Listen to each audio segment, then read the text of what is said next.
Se trata de un varón de 35 años con dolor moderado. eh, y bueno, tenemos tres fármacos. Fármaco uno, fármaco 2, fármaco 3. De esos te dicen cuál será el más potente para este paciente. Y cuando te hablan a ti de potencia, están hablando de curva dosis-respuesta y porcentaje de respuesta. Pero los fármacos, usualmente dentro de su estructura, tienen una conformación lineal. Pero hay fármacos que tienen una conformación lineal, hay fármacos que tienen una conformación parabólica, hay fármacos que tienen una conformación tangencial como esta y lineal como esta. Entonces, comparar un fármaco de una u otra forma, teniendo todos diferentes formas de curva, es un poco complicado. Entonces, lo que se hace es una conversión matemática logarítmica. Se le hace el logaritmo 10 de la dosis del fármaco. Y cuando se le hace la conformación logarítmica, adopta una forma de S itálica, como la que pueden ver ustedes en la imagen. Y esa conformación permite una visualización más homogénea entre uno y otro, lo que le permite finalmente al investigador o a los que están haciendo estudios, porque generalmente estos estudios de potencia, de dosis-respuesta, nos sirven a nosotros para ver seguridad y eficacia en los fármacos. Por lo tanto, se suelen utilizar en estudios de fase 1 o de fase 2, a lo mucho. Porque en la fase 1 tú expresas todos los aspectos farmacocinéticos y farmacodinámicos de un fármaco. Y en los estudios de fase 2, a ti lo que te interesa es ver seguridad en pacientes sanos o en pacientes que se encuentran estables, para ver seguridad y ver dosis tóxicas. Eso te permite evaluar este tipo de curvas de dosis-respuesta. Ahora, esta curva de dosis-respuesta, la clave 1, la vamos a ver ahora por qué. En las curvas de dosis-respuesta, yo tengo tres cosas o cuatro cosas importantes por medir. Primero, la respuesta de un medicamento. Y esta respuesta se va a medir por la eficacia, es decir, hasta dónde va a llegar el fármaco en su máximo punto. Hasta dónde va a llegar el fármaco en su máximo punto. Mientras más alto, más respuesta, por lo tanto, más eficaz. Y se va a ver la potencia. La potencia se ve desde cuándo inicia el fármaco a actuar. Si el fármaco inicia más cerca del punto cero, es decir, de la unión del eje de las abscisas con las ordenadas, más potente va a ser, ¿ya? Por esta cuestión logarítmica que hemos hablado. Por lo tanto, si nosotros hablamos de los aspectos farmacodinámicos de la curva de dosis-respuesta, tenemos que hablar de afinidad, qué tan afín es un fármaco, y eso se ve con la biodisponibilidad, con el volumen de distribución, la potencia, que es lo que hemos hablado, la escala logarítmica de la dosis, y la eficacia, que es la respuesta que va a tener el fármaco. Por ejemplo, en esta imagen, el fármaco X es el más potente, porque es el que inicia más cerca del punto cero. El fármaco Z es el menos potente, porque es el que inicia más lejos del punto cero. El fármaco Y es el menos eficaz, porque es el que tiene menos respuesta, el que tiene más chiquito, se quieren decir así. Por lo tanto, el fármaco X es el más potente y el más eficaz. El fármaco Z es igual de potente que el X, perdón, es igual de eficaz que el X, pero menos potente. Y el fármaco Y es menos eficaz que el Z, pero es más potente que el Z. Esas son las respuestas de potencia y eficacia. Por lo tanto, aquí lo que te están preguntando es cuál es el más potente. Por lo tanto, cuál es el que inicia más cerca del punto cero. El fármaco 1, por lo tanto, es el más potente. ¿Cuál sería el más eficaz? El 1 y el 2, porque están casi al mismo nivel. ¿Cuál es el menos eficaz y el menos potente? El 3, porque es el más pequeñito y es el que inicia después de los otros dos en el logaritmo de la dosis. Como le digo, esto nos permite, por ejemplo, yo tengo un fármaco que es igual de potente, fármaco 1 y fármaco 2. Perdón, que es igual de eficaz, fármaco 1 y fármaco 2, pero es menos potente que el 1. El 2 es menos que el 1. Imaginemos que mi fármaco 1 es el gol estándar. Por ejemplo, no lo sé, ya, valsartán para hipertensión. No es el gol estándar, pero o sea, es uno de los que se pueden utilizar. Digamos que comparamos valsartán. y que estamos comparando valsartán, un antihipertensivo, con otro antihipertensivo nuevo, empagliflozina, que ha salido ahora último, si quieren, Entresto, para manejo de insuficiencia cardíaca. Lo que se suele hacer en este tipo de estudios, suelen ser estudios de no inferioridad. Eso trata de demostrar que el fármaco es igual de eficaz. No me interesa la potencia, lo que me interesa es la eficacia, que tenga el mismo efecto. En cambio, si yo descubro que este fármaco está como la 3, menos eficaz y menos potente, no me va a servir de nada, y mi estudio va a demostrar que mi fármaco no sirve, por las puras hecho de investigación. Entonces, lo que tratan de hacer los laboratorios que sacan un nuevo medicamento es demostrar que su fármaco o es más potente, que sería lo ideal, como que el 2 sea algo de estándar, por ejemplo, warfarina, y que el uno sea este nuevo medicamento, rivaroxaban, dabigatran, más potente, tiene mejor efecto anticoagulante y es más eficaz, genera mejor la anticoagulación e idealmente mejores efectos adversos, o sea, menores. Ese sería el fármaco genial, por eso rivaroxaban toma mucha medida con respecto a warfarina, más eficaz, más potente, menos efectos adversos. Eso trata de mostrar esta curva de dosis-respuesta. La tasa de respuesta aquí es la 1. Pregunta 2. El antídoto correcto para intoxicación por. Miren, intoxicaciones es algo que van a preguntar bastante a lo largo de la vida. Primero porque son cosas que van a ver en emergencias, son cosas que van a ver incluso cuando ya estén trabajando en la parte rural, porque sobre todo los órganos fosforados son compuestos, y idealmente los carbamatos también, son parte de los órganos fosforados, son compuestos muy comunes como parte de los raticidas. Por lo tanto, los órganos fosforados y los carbamatos tenemos que conocer cuál es el antídoto. El antídoto de los órganos fosforados y de los carbamatos, que son prácticamente lo mismo, es la atropina. Pero no solamente la atropina, también la pradidoxima. La atropina me va a cubrir los efectos muscarínicos, que me va a causar los órganos fosforados, los carbamatos. Y la pradidoxima me va a generar abolición de los efectos nicotínicos. ¿Cuáles son severos? ¿Cuáles son los mortales? Los muscarínicos. Por lo tanto, ¿cuál es el antídoto como tal? La atropina. La pralidoxima es parte del tratamiento, pero no es el antídoto de elección, porque no corrige los efectos mortales, que son los efectos muscarínicos. Por eso la primera no es correcta. Segundo, la intoxicación por etanol. Se ve mucho en emergencias, sobre todo ahora cuando termine la cuarentena, probablemente lo van a ver mucho, mucho más. Lo he visto en mi serum, sobre todo en fiestas patronales, en el Día de la Ciudad. Allá celebraban el Día de la Sirena de la Laguna de Sauce, donde yo trabajé mis serums. En general, o sea, cualquier fiesta local o nacional es potencialmente riesgosa para intoxicación por etanol, perdón.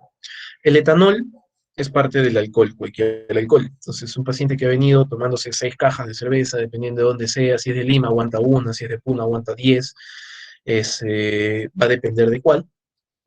El antídoto es piridoxina, es vitamina B6. En cambio, un metabolito tóxico, que es el metanol, que es el alcohol metílico, este, ¿por qué es tóxico? Porque en el cuerpo el metanol es metabolizado en formaldehído. En cambio, el etanol es metabolizado en acetilaldehído. ¿El acetilaldehído es tóxico? Sí, por eso el etanol es tóxico, pero no es tóxico mortal. Te va a causar daño hepático, va a causar irritación de mucosas, va a causar disfunción neuronal y por eso todos los síntomas de la resaca producto del acetilaldehído. En cambio, el metanol genera formaldehído. ¿Eso qué es? Formol. Es como si tomaras formol directamente. Y tiene más afinidad por la alcohol deshidrogenasa, el metanol, que el etanol. Por lo tanto, si tú tomas ambas, perdón, si tú tomas ambas, el etanol tiene más afinidad, es más útil, se pega mejor a la alcohol deshidrogenasa. Por lo tanto, ¿cuál es el antídoto del metanol? Darle justamente etanol. Como va a tener más afinidad, se va a pegar mejor a la enzima y va a evitar que el metanol sea metabolizado. ¿Ya?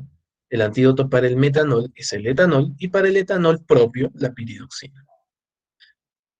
Las benzodiazepinas, eso es algo que ustedes van a ver mucho en emergencias. Pacientes que intentaron suicidarse tomando el diazepam que tomaba su abuelita para dormir. Adolescentes con trastornos limítrofes, con ideas suicidas, con depresión mayor, porque generalmente es porque terminaron con el enamorado, porque tienen problemas en el hogar, porque perdieron dinero, algunos sí con problemas mayores como ese estrés postraumático post-violación o cualquier otra cosa, intentan suicidarse y la manera más común que lo suelen hacer es tomando pastillas de diazepam o de alguna benzodiazepina. El antídoto de las benzodiazepinas es el flumazenil.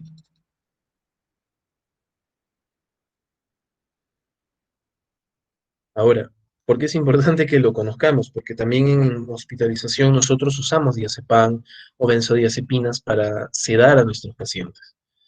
Pacientes que están muy agitados y tenemos que colocarle algún procedimiento como un catéter, una toracocentesis, etcétera, le colocamos algunas veces diazepam y hay veces que se nos pasa la mano porque el paciente es cirrótico y no metaboliza bien las benzodiazepinas y se intoxica. Entonces tenemos que tener siempre a la mano flumazenil como antídoto.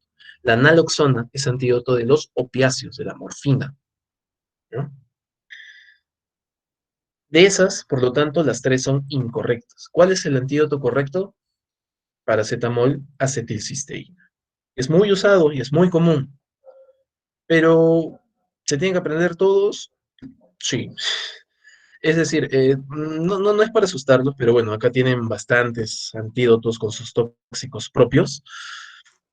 Eh, ¿Por qué es importante que los conozcan? Porque sí los preguntan. ¿Cuáles son los que más preguntan? Órganos fosforados, antídoto, atropina y carbamatos, que acá está. Órganos fosforados y carbamatos, atropina. ¿Qué más preguntan? Paracetamol, acetilcisteína. ¿Qué más preguntan? Benzodiazepinas, flumazenil, opiáceos, naloxona. Básicamente esos son los que más suelen preguntar. Ah, y metanol, etanol. En realidad con esos son los que más suelen preguntar. Por ahí han sido graciosos y han preguntado antídoto de parina, que es el sulfato de protamina, antídoto del hierro, que es el de ferrociróxido, de feroxamina, en general. Aquí les pongo los que más han preguntado, pero los que hemos mencionado, opiáceos, benzodiazepinas, paracetamol, órganos fosforados, metanol, son los cinco que más suelen venir en preguntas de exámenes, como lo fue aquí. Ahora, ¿cómo coloco yo la acetilcisteína? La acetilcisteína viene en ampollas de 200 miligramos y en sobres también de 200 miligramos. Idealmente el manejo de intoxicación por paracetamol va a depender del tiempo que tiene el paciente intoxicado. Cuando hablamos de intoxicación por paracetamol, idealmente yo debería tener un dosaje de paracetamol en el hospital, pero como casi nadie lo tiene, ni siquiera el Rogalgati, lo que solemos hacer es tantear con las horas. Idealmente, pacientes que tienen menos de 2 horas de una intoxicación con paracetamol, puedo darle acetilcisteína y aparte carbón activado. Pacientes que ya han pasado de las 2 horas, solo acetilcisteína. Ahora, ¿qué daño o qué patologías me va a dar la intoxicación por paracetamol? El paracetamol o el acetaminofén es principalmente hepatotóxico. Por lo tanto, el paciente va a venir con elevación de transaminasas, TGO, TGP, por el daño hepático masivo que está viendo, una insuficiencia hepática aguda. Ahora, ¿cuánto es la dosis tóxica? Depende. Depende de la literatura en realidad, pero se dice que la dosis tóxica suele ser mayor de 150 miligramos por kilo, 150 miligramos por kilo en niños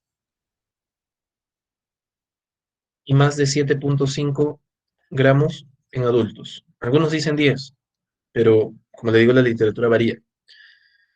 Igual es bastante, porque tomar 7,5 gramos u 8 gramos, la tableta viene de 500, implica tomar 16 tabletas.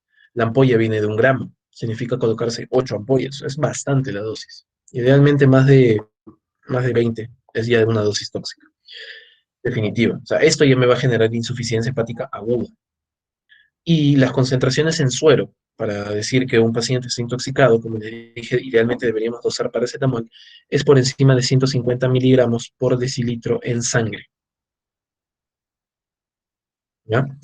Esos valores hay que tenerlos bien en cuenta, porque tú le tienes que preguntar a tu paciente qué ha tomado. ¿Tomó paracetamol, doctor, porque ha estado con mucho dolor de cabeza? ¿Y cuántos tomó? La verdad, doctor, que el dolor era tan fuerte que se tomaba como 4 pastillas juntas y las tomaba 3 veces al día. Ah, intoxicación por paracetamol. ¿Mm?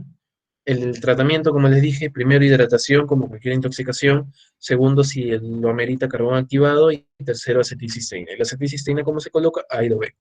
Como ven, es una dosis bastante fuerte.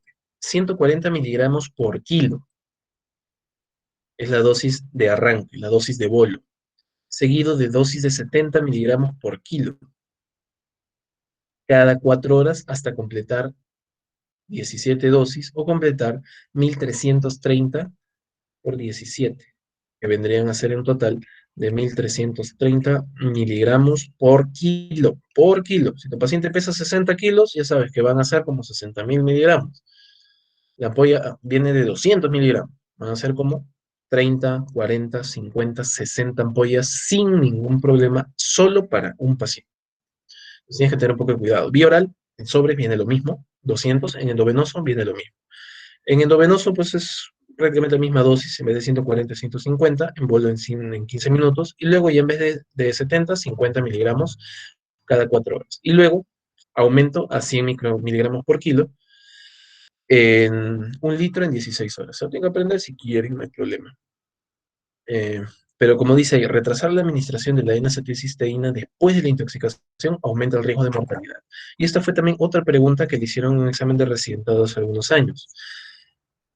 ¿Cuál es el tiempo ideal? O, perdón, te pusieron ahí, paciente que ingresa con un tiempo de 6 horas de intoxicación por paracetamol.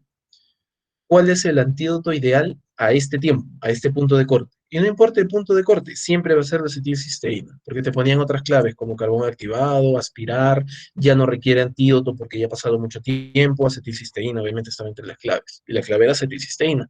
No importa con qué tiempo te venga el paciente, siempre debes administrar la acetilcisteína, ¿ya? La dosis, si quieres te la aprendes, pero la verdad no es frecuente esta intoxicación, no sé por qué la preguntan tanto, pero bueno, al menos apréndete la dosis de ataque. 150 en 200 en bolo y 140 en bolo por sonda nasogástrica. Y ya después en internet buscas, o bien miras esta diapo y buscas las dosis posteriores. Entonces la respuesta es paracetamol de acetilcisteína. 3. ¿Cuál de los siguientes fármacos no tiene propiedades broncodilatadoras? Y esta pregunta tiene mucha relación con asma. Pacientes que tienen el diagnóstico de asma, ya diagnosticado por una espirometría, donde tienen un CBF menor a 0.7, van a requerir tratamientos de mantenimiento y van a requerir tratamientos para las crisis agudas.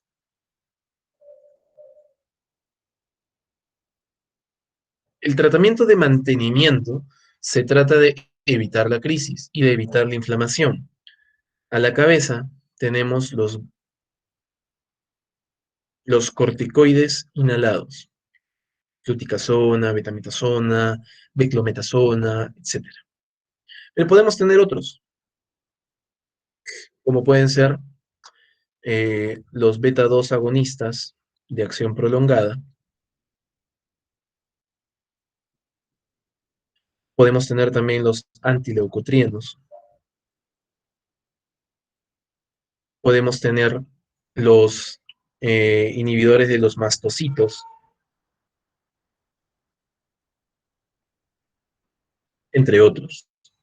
De esos, ¿cuáles son los de elección? Los corticoides inhalados. ¿Cuáles tienen propiedades broncodilatadoras? Corticoides, beta 2, antileucotrienos.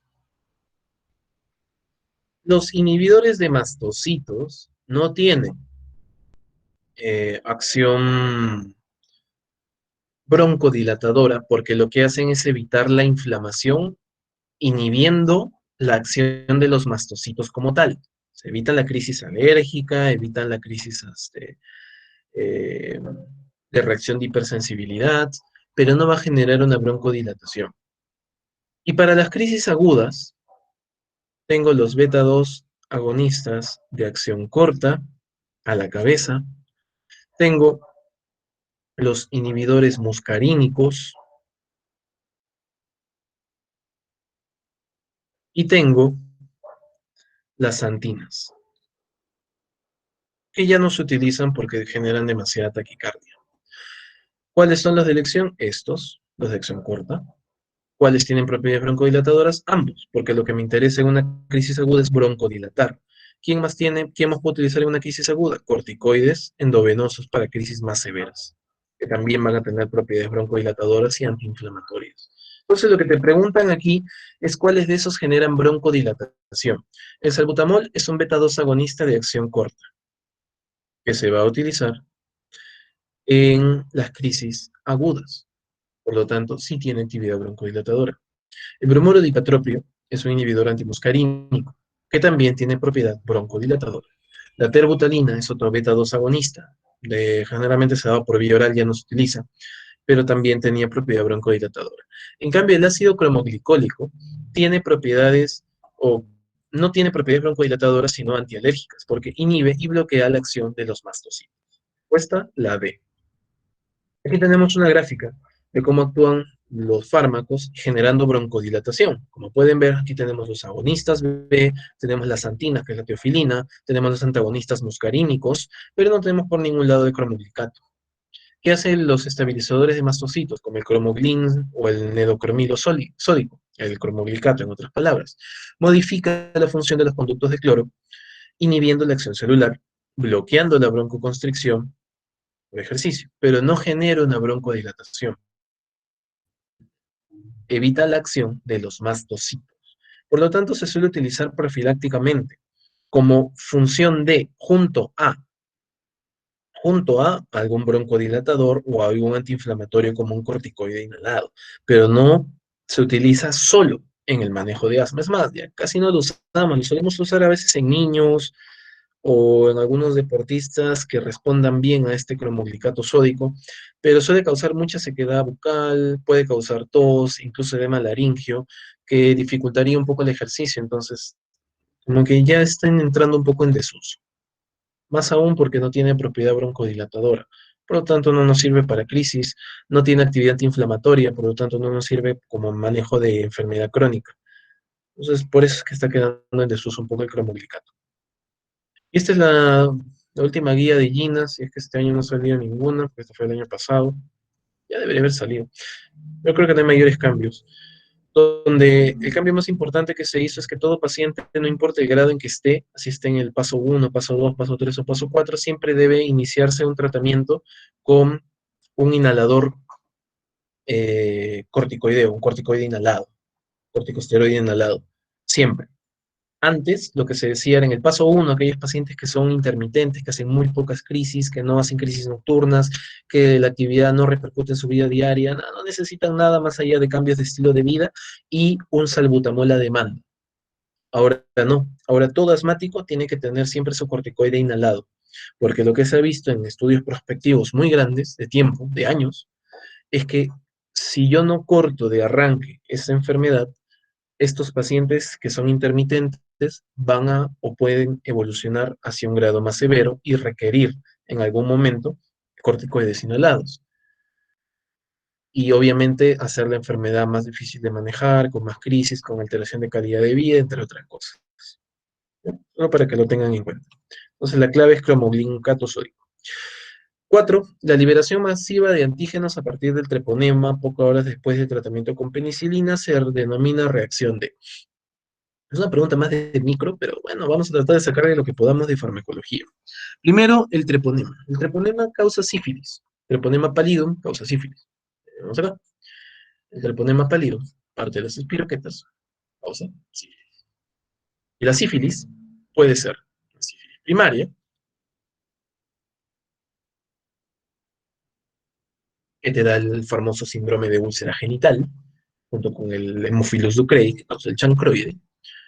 Sífilis, una úlcera limpia, bonita, que no duele, chancro blando que le llaman. Sífilis secundaria, que va a causar las lesiones en palmas y plantas. Y sífilis terciaria, que va a causar alteraciones del sistema nervioso central y de otros órganos, como la neurosífilis. La primaria se maneja con penicilina benzatínica.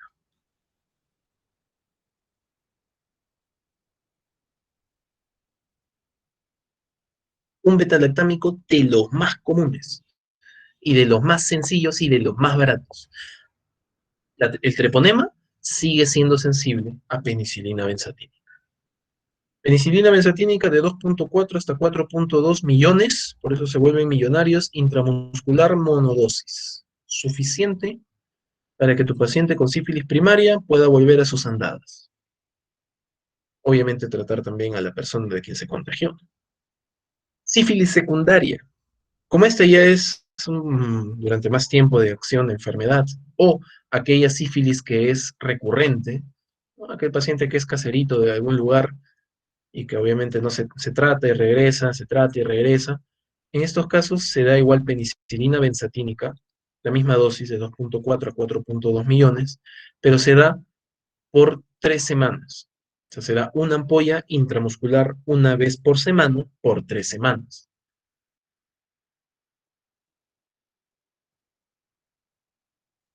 La secundaria y la recurrente se manejan así. La terciaria, en cambio, ya no se maneja con penicilina benzatínica, sino se maneja con penicilina gesódica, a dosis más bajas, 1.2 millones, pero diario y por 10 a 14 días. Hospitalizado, obviamente. El paciente va a tener que estar hospitalizado. Pero la pregunta no va a eso. La pregunta no va al tratamiento. La pregunta va a que tú le diste penicilina a tu paciente y el paciente comenzó a liberar antígenos y comenzó a liberar antígenos de espiroquetas en toda la sangre. Y esa reacción generó lo que se conoce como síndrome de reconstitución inmune, que la causa generalmente el VIH cuando le damos targa. Cuando el VIH le damos tratamiento, el cuerpo, como vuelve a activarse, comienza a reactivar las acciones de defensa.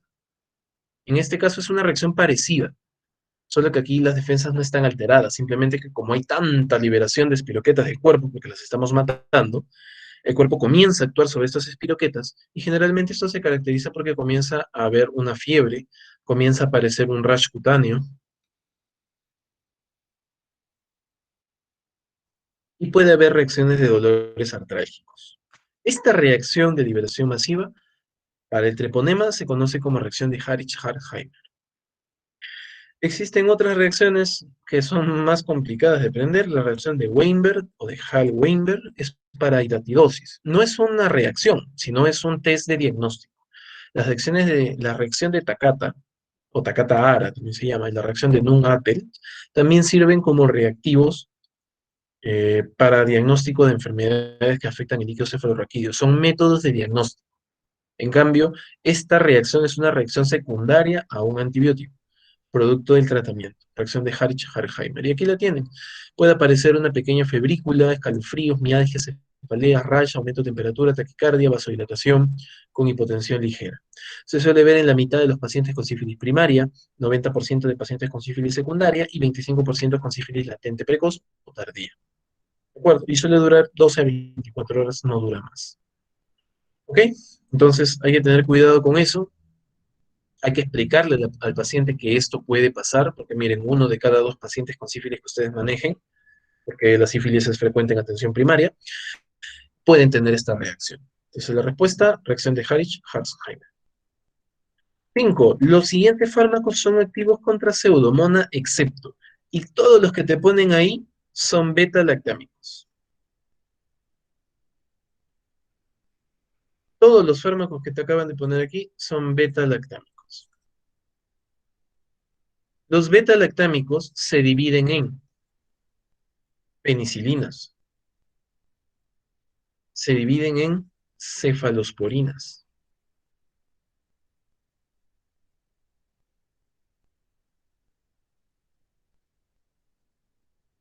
monobactam,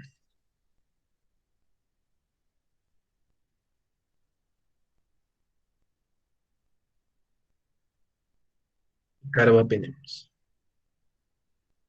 Todos comparten el mismo mecanismo de acción, porque todos son beta-lactámicos, pero algunos tienen más espectro que otros, porque el beta-lactámico no es otra cosa que un anillo beta-lactámico más un anillo secundario, y forma el grupo beta-lactámico. Por eso es que las penicilinas también se subdividen, penicilinas naturales, penicilinas sintéticas, aminopenicilinas, entre otras. Por eso las cefalosporinas hay de primera, de segunda, de cuarta generación. Por eso los carbapenems son de tan buen espectro de acción, por el tipo de anillo secundario que poseen.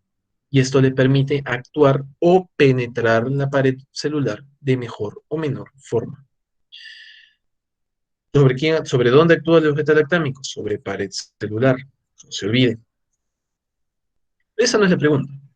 Lo que te preguntan es cuál de todos estos tienen acción contra Pseudomonas. Y lo que tú tienes que recordar siempre, carbapenems, ¿tienen acción contra Pseudomonas? Sí, todos, no todos. Solamente el meropenem, los que tenemos en el mercado, ¿no? Meropenem y el imipenem. Penicilinas, todas, no. ¿Cuáles? Principalmente piperacilina. Es la más importante que tiene efecto anti-Pseudomonas. Cefalosporinas, todas, no. Cefoperazona y ceftazidima, que son cefalosporinas de tercera. Y monobactámicos, el único que tenemos en el mercado es Astreonam y sí tiene actividad contra Pseudomonas. Hablamos de Pseudomonas pansensible. Ojo, no hablamos de una Pseudomonas multidrogo resistente ni nada de eso. ¿Ya? Así que es de las claves que están aquí, ¿cuáles no tiene acción contra Pseudomonas? Te están preguntando la ceftriaxona. ¿Ok? Por eso manejar una neumonía intrahospitalaria con ceftriaxona es una barra basada, porque la causa más frecuente de ITU, perdón, de neumonía intrahospitalaria es justamente Pseudomonas aeruginosa. ¿Ya? Cabe la C. Y ahora, ¿cuál es el mecanismo de acción? Como dijimos, los beta-lactámicos se caracterizan porque actúan sobre la pared celular. ¿Y cómo es que se forma la pared celular? Se forma sintetizando componentes de peptidoglicanos transportados hacia el espacio periplásmico y en este espacio periplásmico se forman cadenas de NAM, de ácido N-acetilglucosamina, y de NAG, perdón, de NAG, que es el ácido acetilglucosamina, y de NAM, que es el N-acetilmurámico. En forma de pentapéptidos, como pueden ver acá, 5,5.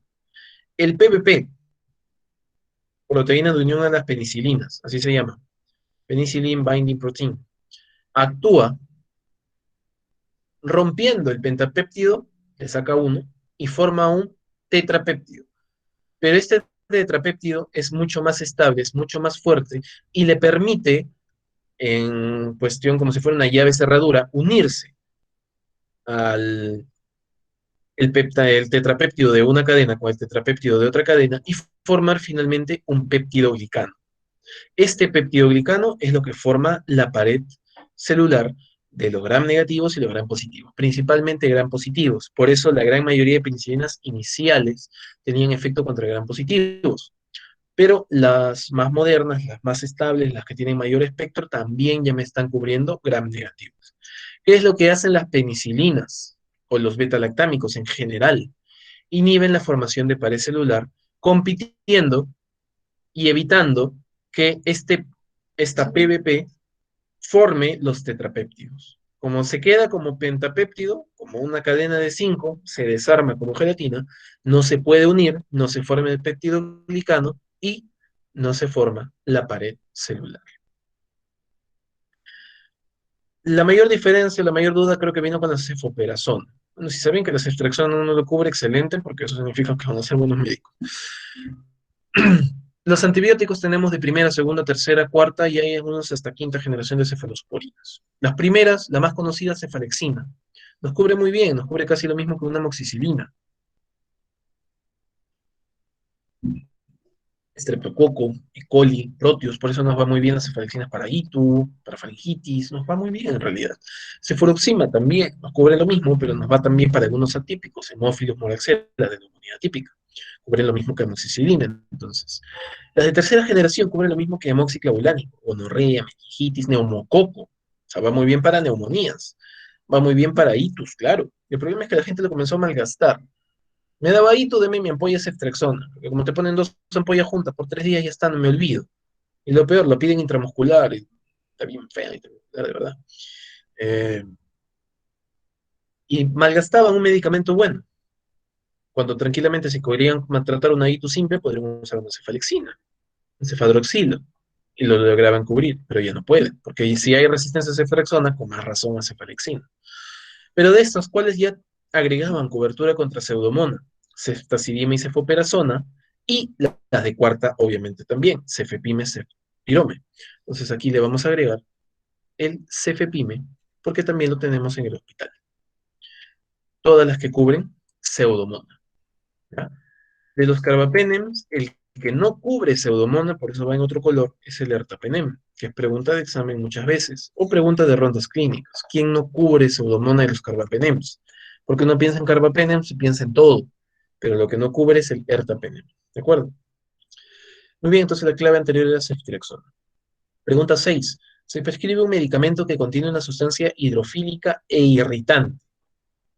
Normalmente, los fármacos, cuando son absorbidos por vía oral, idealmente deben ser lipofílicos para poder atravesar adecuadamente las membranas, para poder unirse adecuadamente a proteínas. Tienen que ser muy lipofílicos. Por lo tanto, descartamos la vía oral. Y si un fármaco es irritante, si yo lo coloco por vía intramuscular o por vía inhalatoria, lo único que voy a generar es daño de mucosa o daño de músculo y tejido circundante en el músculo, con posterior celulitis y demanda.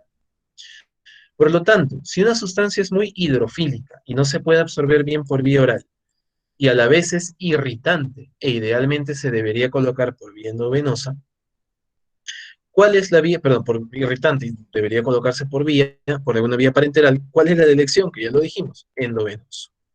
Ejemplos de medicamentos que son hidrofílicos e irritantes. El más conocido, el, el Calium, que es el cloruro de potasio del 20%, que es una ampollita pequeña. ¿Qué pasa si yo lo coloco mal? Si lo coloco intramuscular o si lo coloco mal incluso endovenoso. Es tan irritante el Calium que incluso me puede causar flebitis si yo lo coloco mal. Así que tengo que tener cuidado cuando coloco este tipo de medicamentos que de por sí son irritantes, el cloruro de potasio, por ejemplo, más esencial, pero hay otros también, por ejemplo, incluso el omeprazol, si lo paso muy rápido y lo paso mal, voy a causar flebitis, porque también es irritante dependiendo de la velocidad de administración con la que se administra, valga la redundancia. Es una pregunta más de deducción lógica. Pero sí tenemos que conocer algo importante. ¿Cuáles son los factores para que un fármaco permeabilice? Como dijimos, ¿qué tan soluble es? Mientras más lipofílico, más soluble. ¿Qué gradiente de concentración tiene? ¿No? Por una cuestión de traspaso de difusión pasiva. Y el área de superficie de absorción, obviamente. Fármacos que no tienen una buena área de absorción, por ejemplo, el hierro se absorbe en el duodeno. Si yo no tengo duodeno, no voy a absorber hierro. Por más hierro vía oral que le dé, no voy a poder, así que le voy a tener que dar hierro endovenoso. El hierro es otra sustancia irritante, por eso no lo puedo dar intramuscular. Siempre tiene que ser endovenoso y a titulación muy baja. Y la vascularización, obviamente, por eso órganos que son muy poco vascularizados como el hueso requieren más tiempo de tratamiento. Por eso las osteomielitis se manejan de 4 a 6 semanas. Los tipos de transporte: transporte pasivo, para celular o por difusión, y el activo. La difusión puede ser acuosa, sin energía, que va a favor de la gradiente de concentración, y no saturable, obviamente, porque no utiliza transportadores. La pasiva tampoco utiliza energía, tampoco necesita transportador, y la absorción depende del área de superficie. Tampoco es saturable. La facilitada sí utiliza transportador, como pueden ver acá, pero también va a favor de la gradiente de concentración, simplemente lo arrastran. Y como usa transportador, se puede saturar. Obviamente el transporte activo utiliza energía, puede ir incluso en contra de la gradiente de concentración si lo que yo quiero es sacar un fármaco o sacar algo. Y sí, obviamente es saturable cuando el fármaco se satura, cuando el transportador se satura. Todo como datos para que lo conozcamos. La intoxicación por paracetamol se da cuando el nivel sérico esto lo habíamos discutido, no sé si ya lo borré, creo que ya lo borré. Sí, ya lo borré. Pero lo que recordamos es el paracetamol, dosis tóxica en niños, 150 miligramos por kilo. Dosis tóxica en adulto más de 7,5 gramos. Y nivel sérico de toxicidad 150 microgramos por mililitro de sangre. Pues idealmente deberíamos dosar paracetamol en sangre, pero la gran mayoría de hospitales no tenemos el reactivo. Así que es como que una cuenta de. Sabemos que si está intoxicado, mínimo tiene más de 150 microgramos por mililitro de paracetamol en sangre. Es demasiado. 10 veces el valor ideal. ¿Cuál es la proteína más abundante del suero? Seguimos avanzando. De aquí, todas son proteínas. Fibrinógeno, proteína C, ceruloplasmina y albúmina. La ceruloplasmina es la proteína que se encarga de transportar el cobre. Cuando se ve afectada, aparece la enfermedad de Wilson, que es una enfermedad por depósito. El fibrinógeno es una proteína de la cascada de coagulación, es el factor 1 de coagulación, que se transforma en fibrina, actuado por la trombina, para su posterior polimerización en malla de fibrina. Y la proteína C es un anticoagulante participa en justamente la anticoagulación natural, junto con la proteína S, es una proteína de vitamina K dependiente. La albúmina es también una proteína sintetizada por el hígado y con múltiples funciones. Transporte de sustancias, transporte de fármacos, transporte de iones, el calcio también está muy unido a la albúmina, transporte de bilirrubina, como lo hemos visto con los chicos en la clase hoy día, y entre otros. Así que por descarte, la albúmina debe ser la más frecuente. Pero no me creas a mí, créale de una electroforesis de proteínas. Esta es la electroforesis de proteínas. Me permite liberar las cadenas proteicas y dividirlas en las más frecuentes. Algunos la dividen en alfa 1, alfa 2, beta 1, beta 2, otros simplemente cogen alfa 1, alfa 2 y beta, como quieran. Y como pueden ver, ¿quién es el que pinta más negro, más fuerte? La albúmina, de lejos. Entonces, siempre que ustedes vean una electroforesis de proteína normal, debería ser así. Siendo esta la albúmina, cadenas alfa 1, cadenas alfa 2, cadenas beta y cadenas gamma. Patologías como el mieloma múltiple me van a generar este tipo de cadenas, gammapatías monoclonales, donde la cadena gamma se vuelve la más abundante, pero obviamente es una enfermedad, es un tipo de cáncer, el mieloma múltiple. La más frecuente, la más abundante siempre debería y va a ser la albúmina. ¿Por qué? Porque cumple múltiples funciones. Transporta medicamentos, transporta tóxicos, transporta proteínas, transporta minerales. Esa es la que más abundante tenemos que tener en sangre siempre.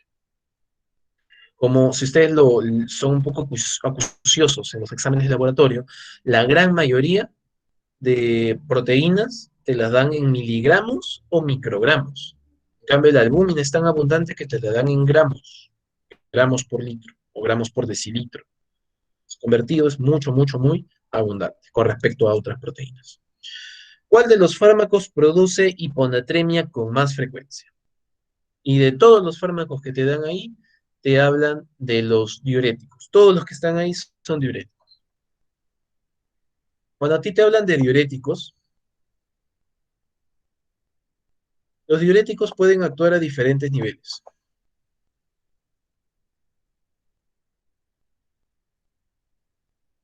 Van a actuar en cualquiera,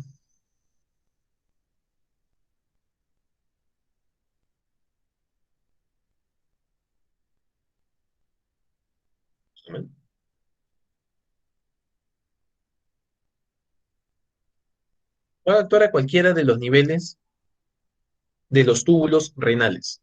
Tenemos el túbulo contorneado proximal. Va a actuar principalmente el manitol y la acetazolamida. Vamos a tener diuréticos de asa, que van a actuar en el asa ascendente gruesa de Henle. Vamos a tener diuréticos y acídicos, que van a actuar en el túbulo contorneado distal. Vamos a tener diuréticos ahorradores de potasio, que van a actuar en el túbulo conector. Y vamos a tener inhibidores de acuaporina 2, que son básicamente los baptanes, que van a actuar en el túbulo colector. Son todos los niveles donde podemos tener diferentes tipos de diuréticos. ¿Ya? Son los más importantes. De esos, ¿dónde se va a absorber el sodio? Principalmente aquí. Sodio, 60%, no más, 80%. Y sodio, un 20%. Para no pasarnos del 100, 15%. Y aquí, 5%. Aquí ya casi no se absorbe nada de sodio. Bajo esa lógica, tú podrías decir, ¿cuál me causa más hiponatremia? Quien me bloquea donde se absorbe más sodio, ¿no? Por lo tanto, debería ser el manitol, la acetosolamida, entonces marco la D. Pero no funciona así, porque el riñón es sabio. Y el riñón dice, mira, acá me están fastidiando y no me dejan trabajar. Entonces voy a absorber más sodio acá y voy a reabsorber más sodio de acá. Y voy a evitar que el sodio se reabsorba en mi cuerpo. Voy a evitar que no se absorbe y que se elimine en orina. El riñón es inteligente. Aprendan un poco de él. Entonces tú dices, bueno, entonces me voy a los diuréticos de asa. ¿Cuáles son los diuréticos de asa? El más conocido, furosemida. Pero va a pasar lo mismo. El cuerpo va a decir, pucha, no me dejas trabajar, entonces reabsorbo de acá. ¿Qué te vas a hacer? Yo, mi función es reabsorber sodio. No me importa que tú me bloquees, yo lo reabsorbo. ¿Ok?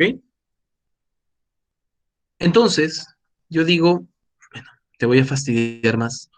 Hidroclorotiazida, diurético tiacídico. Aquí, como que lo agarras al riñón y le dices, pucha, por más que sea el 5% de sodio, no es que yo vaya a tener otro nivel donde reabsorberlo. Me dejaste sin lugares. Entonces, aquí sí voy a comenzar a perder mucho sodio. No es que este no me vaya a causar hiponatremia, me la va a causar, pero con más frecuencia y con más intensidad van a ser los diuréticos tiacídicos. El pironolactón es un ahorrador de potasio, no tiene nada que ver acá. Por lo tanto, ¿cuál es el fármaco más hiponatremiante? En general, la hidroclorotiazida. Y ustedes verán, pacientes que vienen con hiponatremia, manejados con tiazidas, esa es la causa de la hiponatremia. La suspenden y el paciente mejora.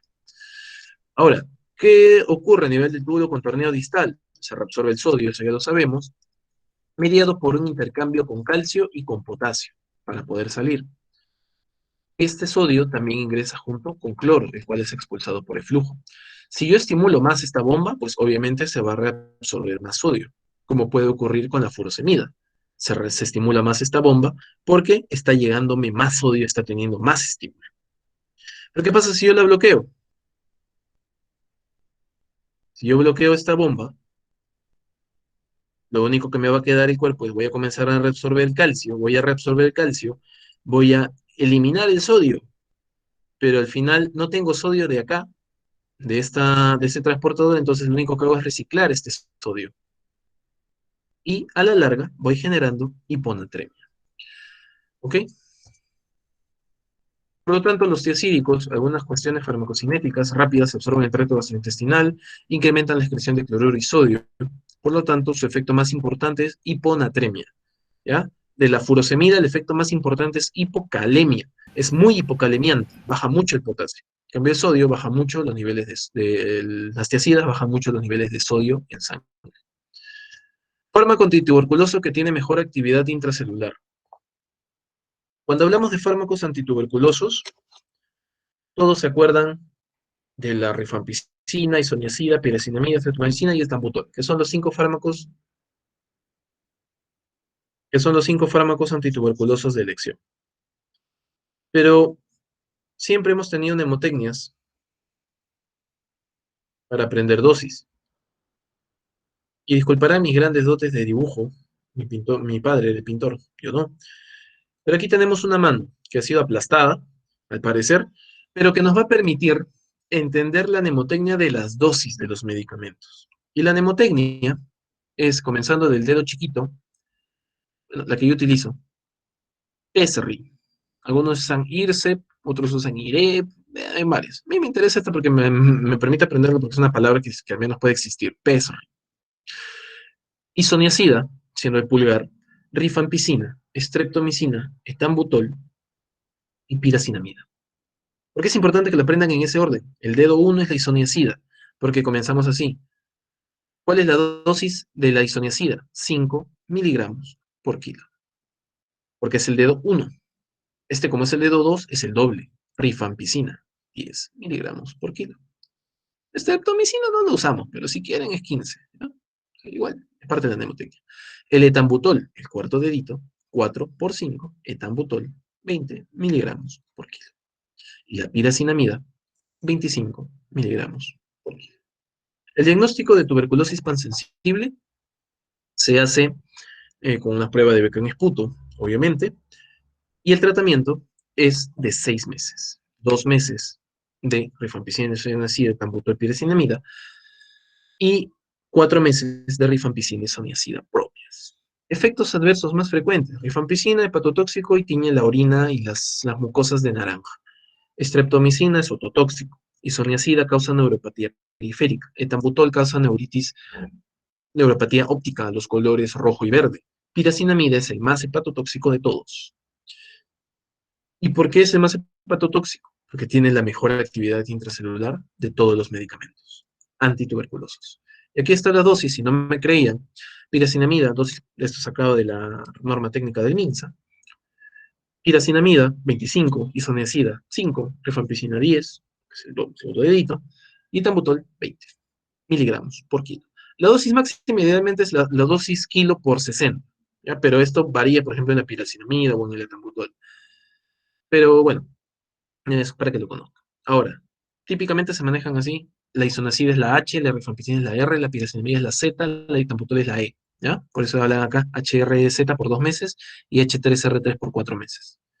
Actividad: generalmente la isoniazida es bactericida, igual que la rifampicina, por eso es nuestro núcleo de tratamiento de tuberculosis. El paciente se hace resistente a una de estas dos y se vuelve una TBMDR, punto, de frente, porque estas dos son el núcleo, son bactericidas intra y extracelulares, las dos.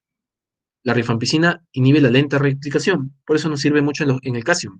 En cambio, la isoniazida nos sirve en la caverna, porque es los lugares donde están metabólicamente activos. La piracinamida, sobre todo, es la más intracelular, sobre todo en lesiones gaseosas. El calcio es muy interno, por eso es muy intracelular, porque son de lenta replicación. Nos ayuda mucho la piracinamida. El etambutol es bacteriostático.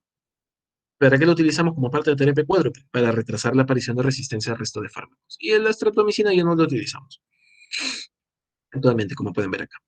¿Ya? Solo para que lo sepan. ¿Quién actúa mejor en Cation entonces? Piracinamida. ¿Quién actúa mejor en cavernas? Isoniazida. La rifampicina en cualquiera de las dos, pero sobre todo en Cation también. ¿Quiénes nos hacen resistencia? Rifampicina, isoniazida, para volverse una TB-MDR. Si el paciente es resistente solo a piracinamida, es una tuberculosis resistente, pero no es una tuberculosis multidrogo resistente. ¿Ya? Entendamos los términos de tuberculosis como tal. 11. Adolescente que está en tratamiento por ansiedad, tomando clonazepam, y se acabó la cuarentena, la calle está llena, y va a una reunión social. Ingiere exceso de alcohol, como obviamente va a pasar. Ya pasó. Y al cabo de unas horas la mandan a emergencia. ¿Por qué? Porque se planchó. Sueño profundo, bradicardia y trastorno de conciencia. Llega el padre: mi hija es una santa, ella no toma, ella no fuma, ella no baila, y el clonazepam lo toma porque está estresada en el colegio, en la universidad. ¿Qué tipo de interacción ha generado el alcohol con la benzodiazepina? Que ha generado que esta paciente entre en un sueño profundo y que probablemente el Glasgow se le baje tanto que la tengamos que intubar. Tolerancia, antídoto, antagonista o sinergismo. La tolerancia significa eso, que el cuerpo comienza a necesitar más estímulo del fármaco o de la droga o del medicamento, ya vamos a ver la diferencia entre uno y otro, para generar el estímulo necesario. Por eso es que los pacientes se vuelven tolerantes a la morfina y requieren más para calmar el dolor. O se vuelven tolerantes al alcohol y requieren más para generar el estímulo. O se vuelven tolerantes a la heroína y necesitan más cantidad para generar el mismo estímulo. Eso es tolerancia. Incluso las benzodiazepinas: sí, doctor, yo tomo una clona y no me hacen nada. Antes sí dormía, ahora nada. Tolerancia. Antidotismo es revertir el efecto negativo, como la aceticistina con el paracetamol, que ya lo vimos. Nos queda sinergismo y antagonismo. El antagonismo es luchar contra medicamentos que van en contra de. El antidotismo es una parte del antagonismo, pero el antagonismo puede ir en relación con otras cosas, en evitar el efecto de. ¿Ok? Por ejemplo, si yo doy un fármaco A cuyo efecto es anticoagular, y doy un fármaco B, cuyo efecto es procoagular, ellos dos están luchando contra uno contra otro. Antagonismo. En cambio, el sinergismo es potenciar el efecto. Cuando doy paracetamol con tramadol para aumentar el dolor, para calmar el dolor con más intensidad, eso es sinergismo. O sea, la respuesta de interacción que ha aumentado la potencia y por eso se ha planteado la señora, o en este caso la señorita, sinergismo. El sinergismo va a tener efecto hipotensor, por ejemplo, el efecto hipotensor de la acetilcolina y la histamina. Yo le doy un análogo de acetilcolina, le doy un análogo de histamina y la señora va a tener una crisis hipotensora brutal. ¿Cómo puedo potenciar o sinergizar? El fármaco potenciador protege al potenciado. El agente potenciador impide la entrada del fármaco en depósitos específicos, por lo tanto, más tiempo en sangre, más efecto. El fármaco desplaza a otro de su ligación de proteínas. Y el sinergismo propiamente dicho. Por ejemplo, los inhibidores de la acetilcolinesterasa para el manejo de miastenia graves como la piriostigmina. El fármaco potenciador, en este caso la piriostigmina, lucha con los receptores para evitar que la acetilcolinesterasa o bloquea la acción de la acetilcolinesterasa para evitar que la acetilcolina sea degradada. Y la acetilcolina tiene más tiempo en sangre, actúa más sobre los receptores y mejora los cuadros de miastenia. El agente potenciador impide la entrada del fármaco en depósitos específicos. Por ejemplo, la cocaína inhibe la recaptación de adrenalina, por eso la adrenalina se mantiene más tiempo en sangre y genera todos los efectos propios de la cocaína. Crisis de taquicardia, de miosis, de euforia, etc. El fármaco desplaza a otro en su ligación de proteínas. Por ejemplo, la warfarina es desplazada por otros fármacos, omeprazol, por ejemplo. Es metabolizado el omeprazol y no la warfa, y genera más acción. Por eso el INR aumenta y el paciente sangra con la warfarina. Un sinergismo de la warfa.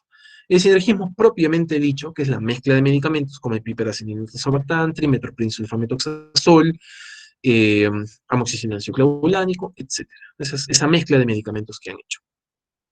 Uno de los últimos que se creó justamente el Entresto para el manejo de falla cardíaca, era sacubitril valsartán. Y el antagonismo, en cambio, puede ser un antagonismo farmacológico, es decir, bloqueando las enzimas, como por ejemplo la aspirina, que bloquea el receptor de tromboxano, o el clopidogrel, que bloquea el receptor del P2Y, de la activación de plaquetas, que puede ser competitivo, que lucha y le gana, o no competitivo, donde los receptores son distintos, pero como el fármaco se une a ese receptor, predomina la acción del fármaco por sobre la acción fisiológica de la célula. Puede haber un antagonismo fisiológico, como los antihistamínicos, que bloquean la acción de la histamina, por eso es que hay una acción contra la fisiología propia de la histamina, y un antagonismo químico, donde hay una reacción química que evita la acción del fármaco, como puede ser, generalmente las sales suelen causar este antagonismo químico, ¿no? Como protectores gástricos. Bueno, como unos ejemplos de antagonismo. ¿Cuál es el mecanismo de acción de quinolonas? Vamos un poco rápido.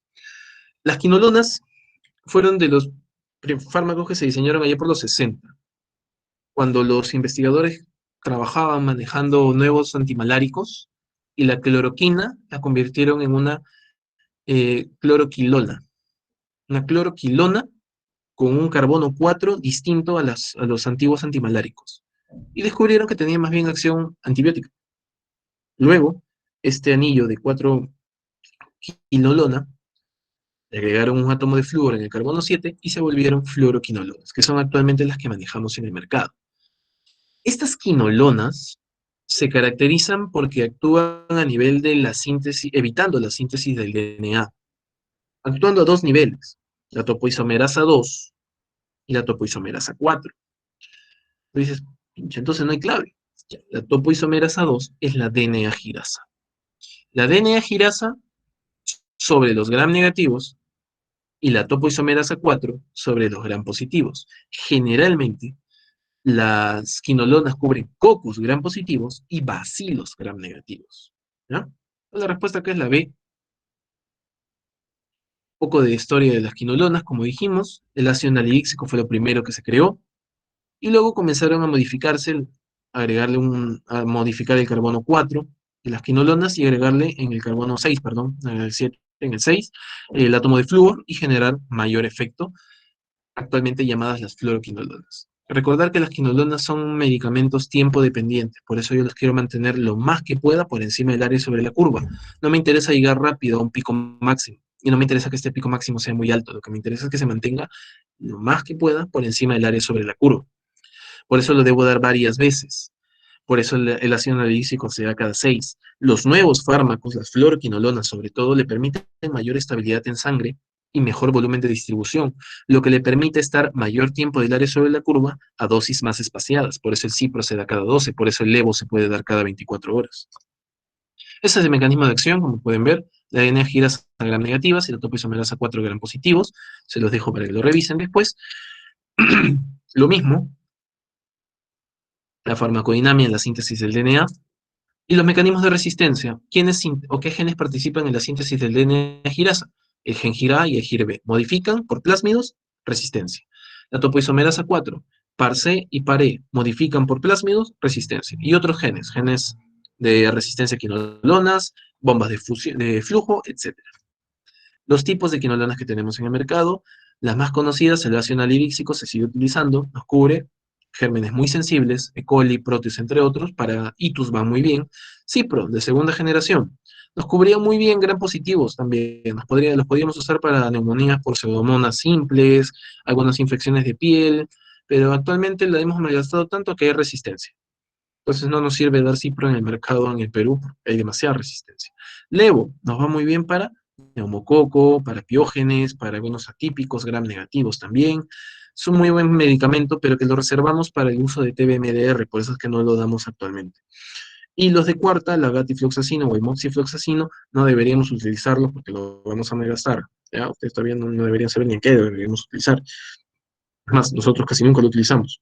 Lo reservamos para infecciones muy severas, muy complicadas, muy resistentes, porque si se hace resistente al moxi, de verdad que nos fregamos, porque se va a hacer resistente a todas las quinolonas en general.